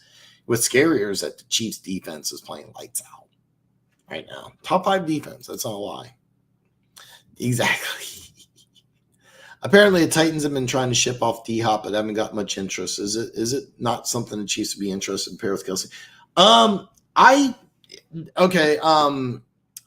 Here's my opinion. I think that they really want Hopkins to stay because they're going to get Will Levis, who's got upside. And now they're talking about Willis, but I really just don't think he's the guy. They want Levis to have a legitimate number 1 target. And I think that they want to keep Hopkins. Would Kansas City be interested in a guy like Hopkins? I personally don't think so. The way the offense is set up, I would say no. But let's just say Hopkins is like, look, I'm not happy. I'm not winning. I want to go somewhere else. It'd be interesting to see where he goes. I don't see Kansas City as the team. I remember when Chiefs got Le'Veon Bell, I didn't see that either. So, I don't think so personally, but I firmly think that he's going to stay in Tennessee. And I think Tennessee, part of the reason they got him is because they're like, look, we need Levis to go. You've heard me say this before. I go 1-2 and run, and that's regression. They need to have an offense if you're going to input a rookie. Because here's the deal. Tennessee's got a great defense. They just need him to go, I'm going to look over here, but I know I'm throwing to Hopkins over there. Or I'm looking over here, but Hopkins is over there. Like, they need to like simplify this offense where it's like, look, Hopkins is going to get like 12 to 15 targets. And that's why I think you keep him. Is there a chance that he goes to a team looking to make a playoff push that needs a wide receiver? Maybe. Like, I mean, if you told me Rodgers comes back, could I see him going back? Could I see him going to the Jets? Maybe, but I doubt it. I know that the Patriots really desperately wanted him, but I don't see the Patriots really being able to put something together. I just don't. Trying to think of another team. I mean, you know, I don't think so. I don't think but you know what? Next week you never know. It'd be kind of cool to see DeAndre Hopkins as a Chief. It'd be kind of cool. Brees Hall should be an MVP candidate. If he just stays healthy, he could be. I mean, God, he is so good.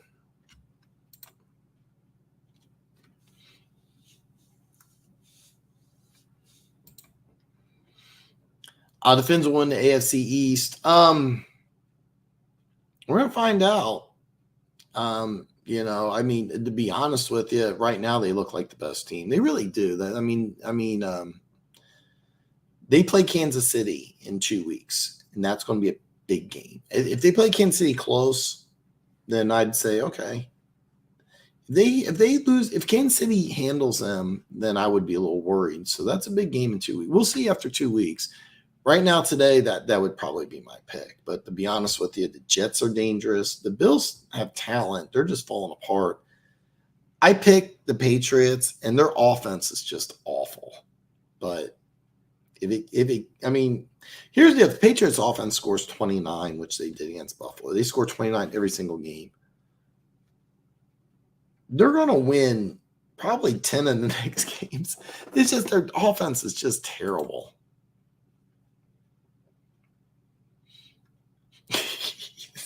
It's so awesome. Yeah, he's a Central Michigan guy, and he is a guy I really, really liked. I really, really, really liked. But I was buying in all the hype that I heard, and I think you heard too. So he is a number 2. Rashee Rice can potentially be a number 1. It does. It really does. I mean, and here's the deal. They got receivers galore. Mike Williams is injured. Joshua, it's number 5. Joshua Taylor, Joshua Herbert, I'm drawing a blank. He was 3rd round pick, led the team in receiving yards last year from Tennessee. He got supplanted by Quentin Jefferson, and then he got forced into the lineup. He's been playing lights out. Keenan Allen, phenomenal player. Quentin Jefferson was my number 1 receiver, and he's really struggled to get acclimated to the offense. He's got the most talent of all the rookie receivers. He easily has the most talent. He's had a hard time getting integrated into that offense. We'll have to see what happens. But, yeah, it does. It does. It makes it very – and it'll be interesting to see what I don't see Staley saying – I don't see Staley saying staying. So, I absolutely loved that they had him back returning punts and kicks. And that's kind of what I want to see him do. And then just, integrate little here and there. Well, see, you can't do that. Staley would get fired, but it wouldn't surprise me if Kellen Moore takes over as the offensive coordinator, or Kellen Moore takes over as head coach. It wouldn't surprise me at all. That makes a lot of sense. Oh, dude, I loved your power rankings. I really did. And I felt like a dick because the first thing I did was say Chiefs are too low. Why is Detroit over Baltimore? And that was a great list. It was a great list. Just because my list is different than yours. And it is different.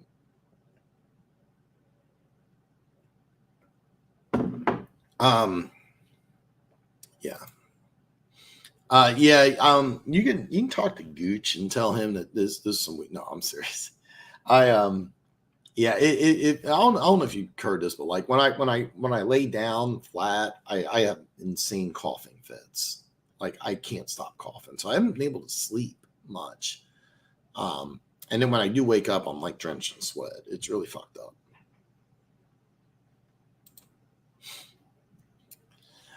Staley, I don't think he'll get an offer unless he wants to coach college. I don't know his background, but he doesn't have a lot of NFL experience. It was a bad hire to begin with, but it wouldn't surprise me if he gets a defensive coordinator job easily. So,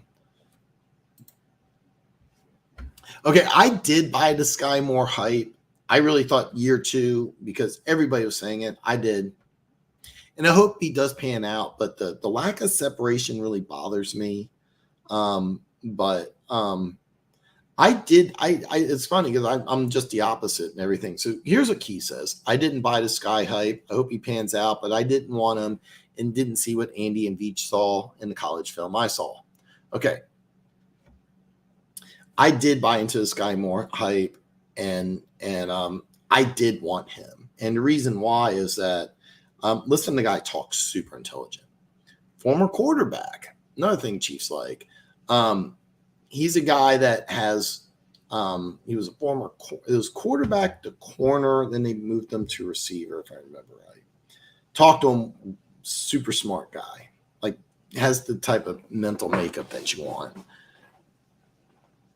Kind of built like a running back, and I like to run after the catch ability. But I thought he did 1,000 this year. I really did. I really thought he'd make that jump and really potentially be the guy right behind Kelsey. But I mean, to be honest with you, I mean, Rashee Rice is I mean, it's kind of weird because it's just a hodgepodge of guys, but that would have been interesting. That would have been interesting. A lot of people did like, no, I didn't do a COVID test.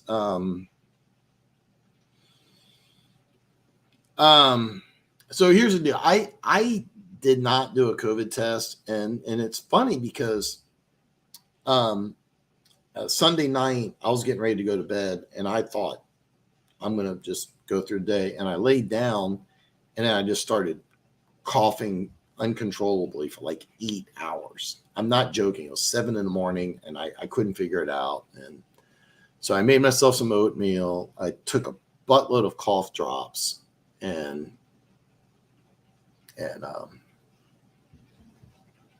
yeah, but right now when I lay down, I can't stop coughing. I actually feel a lot better than I sound. I feel pretty good.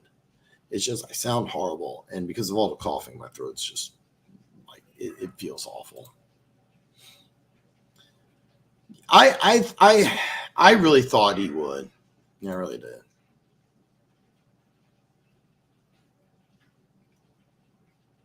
I have no problem with that. I mean, I didn't. I mean, I'm sorry if it came across that way, but no, I loved your list. It's just I would flip flop those two, but I mean,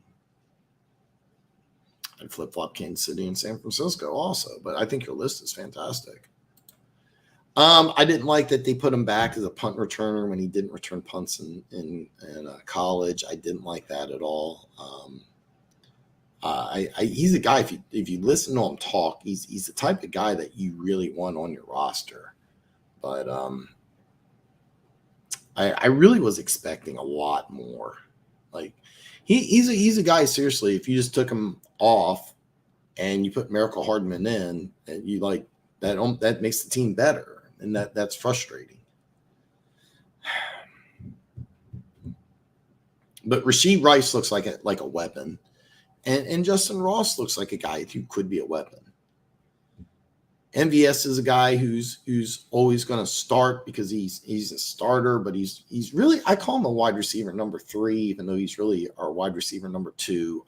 I don't care what you call him. Travis Kelce's wide receiver number 1. You can call him a tight end if you want, but he's wide receiver number 1. MVS to me is wide receiver number 3, and we have no idea who wide receiver number 2 is, but sooner or later it's going to be Rashee Rice. Sooner or later it's going to be Rashee Rice. So listen, guys, if there's no other comments, I'm like literally I have almost no water left.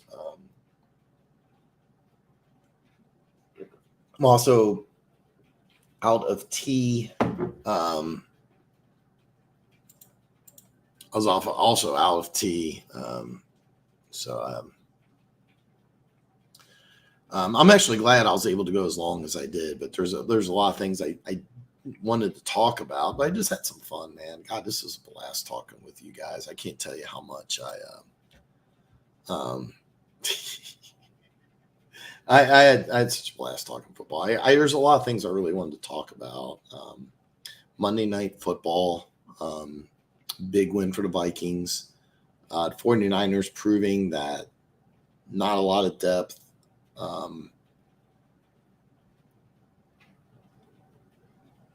I still think they win the West. But, I mean, what's the end game for the Niners? I mean, get the NFC Championship game and lose. Is it a bad season?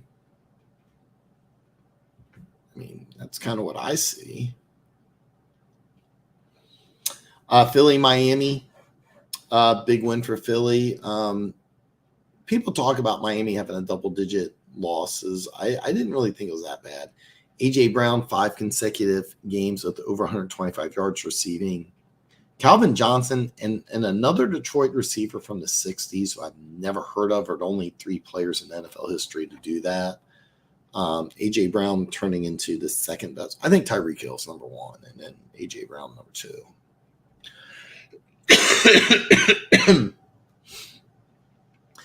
Kansas City beating the Chargers, and with the Raiders losing, I should have it pulled up, but they almost have like a 3-game lead. Denver's the only other team in the AFC West that won, and Kansas City goes there. So if Kansas City beats Denver, they're going to have like almost a 4-game lead halfway through the season. Just crazy. The Pittsburgh Rams game was interesting. The Rams did get rid of their kicker after the game. Really entertaining game. I'm frustrated because the games they were replaying on the NFL Network is Giants and Washington, which I'm not going to watch. It's another game I don't care about. I really wanted to watch the full game. I've seen the highlights a couple times. It's really a pretty good game. Rams very easily could have won this game. Pittsburgh scores 24 points a game. That's good enough to win 10 games for Pittsburgh. It really is. It was an entertaining game. Atlanta in overtime over Tampa Bay.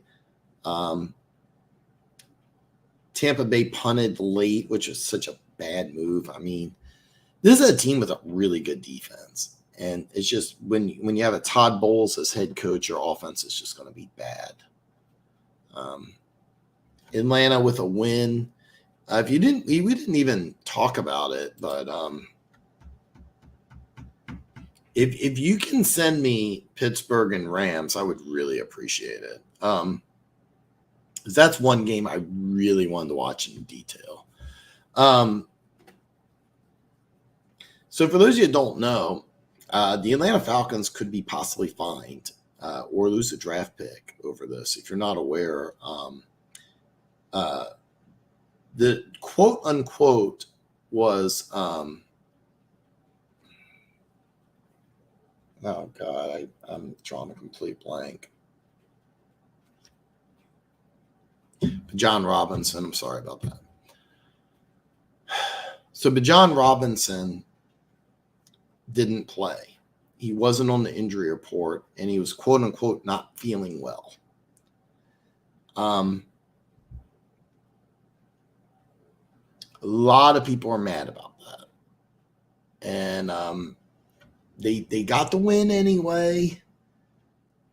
It was really weird because he had his helmet on, and I have no idea what happened. It was really weird. If you can you actually send me the full game? I want to watch the whole thing. I'll bounce around on my own, but if you can you send me the full game? I don't know why I don't sign up for this, but I haven't. But no, I want to see the full game. If you can, that would be awesome. because that's one game I really kind of want to go over in a little more detail.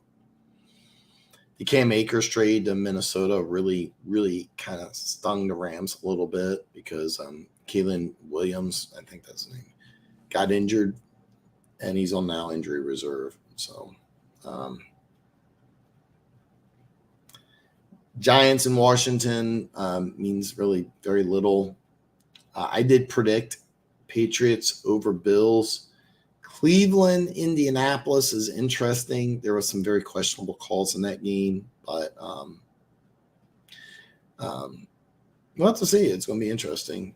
The Raiders getting blown out at Chicago is very interesting, especially when there's an undrafted rookie quarterback. You got to do better.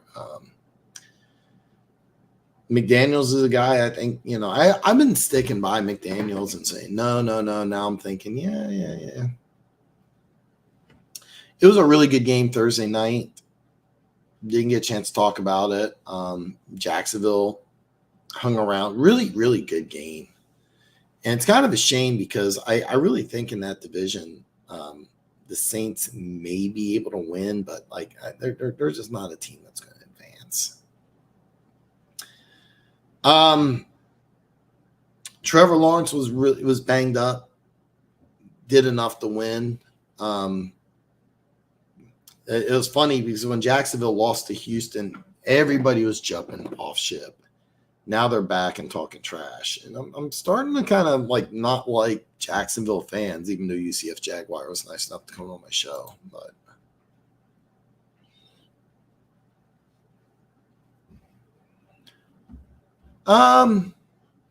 yeah, I know. Actually just send me the condensed because I just thinking about it. Because usually what I do is when they have the games on the NFL Network, even though that's anywhere from 3 to 3.5 hours, I can skip through and usually watch it in 45 minutes. If you send it to me, I don't know if I have the ability to do that. So I've been coming across some douchebag fans on UCF's channel. So I've been following UCF's channel. There's some douchiness there. There's some douchey Jags fans. So yeah. Ours as well. Our fan base has been nuts too. So. And when I say our fan base, you have the Swifties that are coming in, the bandwagon jumpers, which would drive me nuts. And also, do me a favor, Keys. I was hoping to see the talent tonight, and I should have put it in our group chat. Of all the teams I watched Saturday, Alabama was the best. I really think that they're a team that may surprise people and end up playing for a national championship. So. Guys, if there's anything else, I'm going to wrap up. I can barely talk, but guys, thank you so much for coming in, joining, talking football. There's a lot of things I didn't get to, but I get my favorite part of doing this is just interacting with you guys and just hearing what you guys have to say and think and answering questions, comments, things like that. And your comments have been A+ tonight. You guys did a great show. I gave you a C show. I did not come ready, but this thing's just really bothering me. So hopefully I will get over this by Friday. So guys, I will be back Friday. I hope to see everybody then. Have a really good week.